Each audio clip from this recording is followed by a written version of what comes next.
정시기도 시간이 되었습니다.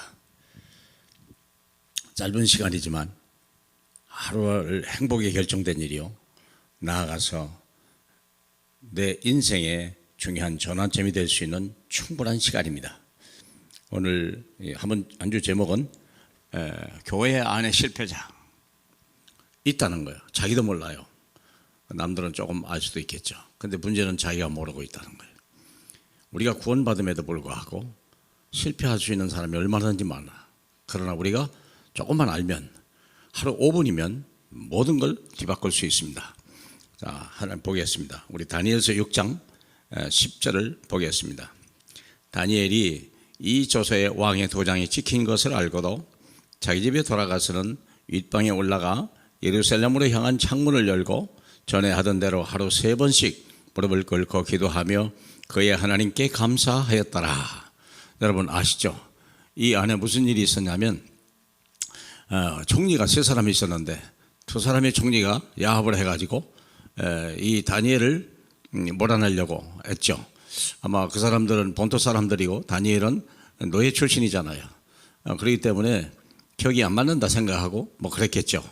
어쨌든 간에 이 한 달 동안 왕 외에 어떤 신에게나 어떤 무엇에게 기도하면 사자굴에 던져넣기로 결정을 하고 왕의 어인까지 찍었어요. 왕은 그 계획을 잘 모르고 좋은 일이겠다, 자기를 높인다는데, 자기를 경배한다는데 좋은 일인 줄 알고 했는데, 문제는 그 덫에 자기가 가장 사랑하는 다니엘이 걸려 있다는 겁니다. 이런 일이 벌어졌어요. 그래서 다니엘이 이 조서에 왕이 도장이 찍힌 것을 알고도 자기 집에 돌아갔다. 그리고 윗방에 올라가서 예루살렘을 향하여 기도를 했는데 전에 하던 대로 했다는 거예요. 그리고 무릎을 꿇고 기도하는데 하나님께 감사했더라 그랬어요. 자, 미리 알았다는 거겠죠. 그래서 우리는 교회 안에 있으면 무조건 실패할 수 없는 사람이 되는 거예요. 우리는 영원히 실패할 수 없고 죽을 수 없고 멸망할 수 없는 사람이 된 것이 그리스도 예수 안에 있는 거 아니겠습니까? 그런데 문제가 뭐냐면 하나님 중심이냐 나 중심이냐. 나는 지금 이미 구원받고 하나님 전에 교회에 와서 쓰임받고 하나님의 택한 백성인데도 불구하고 내 의식이 아직 안 바뀐 거예요. 그러면 어떤 일이 벌어지냐. 모든 일, 사건, 장소, 사람, 어떤 문제, 사건을 통해서 우리는요, 예전하고 똑같이 큰일 났다. 이 지금 얼마나 큰 일입니까? 사자굴에 집어넣는다는데 모든 관직이, 자기 수고한 모든 것들이 하루아침에 다 수포로 돌아가는 그런 상황이 돼버렸죠. 그런데 놀라운 것은 뭐냐면 하나님의 계획이 있다는 거예요. 하나님이 허락하지 아니한 것은 존재하지 않는다 그랬거든요. 고린도전서 10장 13절에 감당하지 못할 문제는 처음부터 주시지 않았다 분명히 얘기했고요. 또 우리가 약간 피해서 다시 이 능히 감당하게 하신다. 그래서 뭐했다? 형통한 응답을 항상 준비하시고 땅끝까지 증인되게 하시겠다고 주님의 약속하심이 우리에게 있는 거죠. 이게 문제에 속지 마라. 문제는 항상 하나님의 계획이 있고 형통한 응답이 있다. 형통이라는 말이, 요셉이라고 하는 사람이 노예로 형들의 모함으로 노예로 팔려갔는데도 불구하고 그의 하는 일이 형통했더라. 이 형통했다는 말은 내 뜻대로 되는 것이 아니라 하나님 뜻대로 이루어지는 것을 형통이라고 하는 거거든요. 근데 우리는 나 중심이기 때문에 틀렸다, 나쁘다라고 분석한단 말이죠. 물론 영적으로 보면 나쁜 얘기지만 이런 일이 벌어졌죠. 근데 영적으로 보면요, 엄청난 승리의 기회가 하나님의 유일한 계획이다. 그죠? 그래서 우리가 생각할 수 있는 게 불신자의 길과 성도의 길은 처음부터 다르다는 거예요. 우리가 어떤 사람이 성경에 나오잖아요.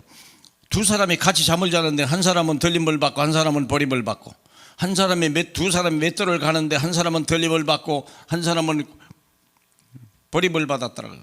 같이 잠잔다는 말은 부부겠죠. 같이 일한다는 사람은 직장이 얘기하겠죠. 같은 직장인데 같은 맷돌을 돌리는데도 불구하고 인간적으로 얼마나 친하고 얼마나 좋습니까? 그런데도 불구하고 버린 백성이 있고 택한 백성이 있다는 거예요. 이런 일이요. 같이 잠을 자고 부부가 얼마나 사랑하고 좋겠습니까?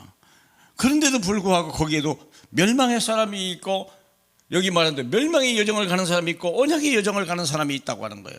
왜 그럴까요? 우리의 영적인 상태가 뭐냐에 따라서 결정되는 거니까. 여기에 결정돼. 내 행실, 물론 행실이 중요하고 말고요. 그러나 행실이 아닙니다. 하나님이요. 우리는 하나님의 손에서 벗어날 자가 없어요. 그래서 택한 이런 마귀에 속한 자는 멸망의 길로 가는 거예요. 아무리 착해도 소용없어요. 아무리 우리가 실수하고 허물이 많을지라도 우리가 성도에게는 언약의 여정을 가는 거예요. 하나님이 약속하셨잖아요. 오직 성령이 너희가 임하시면 너희는 예루살렘, 온 유대와 사마리아와 땅끝까지를 내 증인이 되리라고 주님이 말씀하셨으니까요. 우리가 말씀을 따라가면 끝나는 거예요. 말씀이 없고 자기 유익과 권력과 명예를 따라가는 자는 멸망하는 거예요. 우리가 이런 생각을 하는 거죠. 그래서 사랑하는 여러분, 그래서 우리가 오늘이 지금 내가 어디 길로 가고 있냐를 먼저 생각하셔야 돼요. 그래서 우리가 늘 말씀 안에 있어야 되겠고, 기도 안에 있어야 되겠고, 또 우리는 미래를 바라보고 준비하는 하나님의 언약 백성으로 오늘 하루가 행복하고 즐겁고 또 명예로운 귀한 날 되시길 주님의 이름으로 축복합니다. 우리 하나님 아버지 감사합니다. 저희를 이렇게 연약한 자를, 더 약한 자를, 세상에 똑똑한 사람도 많고 훌륭한 사람도 얼마나 많은데 우리같이 연약한 자를 불러서 하나님의 영광을 나타내고 하늘 뜻을 이 땅에 이루는 데 쓰임받게 하신 주님 감사합니다. 우리의 작은 기도, 우리가 당한 여러 가지 문제와 사건 속에서 거기 하나님의 계획을 발견하고 항상 기뻐하고 쉬지 말고 기도하고 범사에 감사하는 하나님의 사람들에게 성령으로 역사해 주시옵소서. 예수님 이름으로 기도합니다. 아멘.